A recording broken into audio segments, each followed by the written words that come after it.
ابو ہریرہ رضی اللہ تعالیٰ عنہ سے روایت ہے کہ رسول اللہ صلی اللہ علیہ وآلہ وسلم نے ارشاد فرمایا،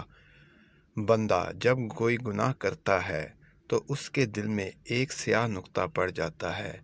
پھر جب وہ گناہ کو چھوڑ دیتا ہے اور استغفار اور توبہ کرتا ہے تو اس کے دل کی صفائی ہو جاتی ہے، سیاہ دھبا مٹ جاتا ہے، اور اگر وہ گناہ دوبارہ کرتا ہے تو سیاہ نقطہ مزید پھیل جاتا ہے، یہاں تک کہ پورے دل پر چھا جاتا ہے، اور یہی وہ ران ہے جس کا ذکر اللہ نے اس آیت میں کیا، کلا بل ران علی قلوبہم ما کانوا یکسبون، یوں نہیں بلکہ ان کے دلوں پر ان کے اعمال کی وجہ سے زنگ چڑھ گیا ہے۔ مزید احادیث واقعات سننے کے لیے ہمارے چینل کو سبسکرائب کریں اور بیل آئیکن کا بٹن ضرور پریس کریں۔